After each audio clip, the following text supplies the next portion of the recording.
Hello বন্ধুরা, তোমরা সকলে কেমন আছো? চলে এলাম আরেকটা নতুন ভিডিও নিয়ে।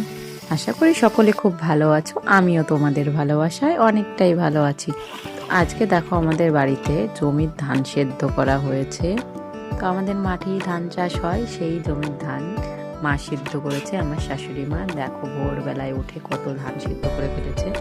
সিদ্ধ ধানের ভাত খেতে কার না ভালো লাগে বলো? কিন্তু এই ভাত খাওয়াটা অতটা সোজা নয়, বুঝলে? যারা এই কাজটা করে তারাই একমাত্র জানে এই কাজটাই কতটা কষ্ট। তবে যদি হয় জমির ধানের ভাত, তাহলে তো আরোই ভালো লাগে, তাই না? কিন্তু দেখো, এই ভাতটা খাওয়া অতটা সোজা না। এখানে অনেক পরিশ্রম করতে হয়, অনেকটা খাটতে হয়, তারপর গিয়ে আমরা এই ভাতটা খেতে পারি। যারা এই কষ্টটা করে তারাই একমাত্র বুঝবে। আমি একটু নাড়াচাড়া করে দিচ্ছিলাম আর কি। আমার তো ছেলে মেয়ে নিয়ে এই কাজটা করা সম্ভব নয়।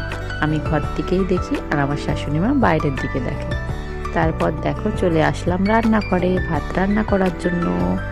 তো আমি ভাত রান্না করছি। তো চলো বন্ধুরা, টাটা। আবার দেখা হবে নতুন কোনো ভিডিও নিয়ে। বাই।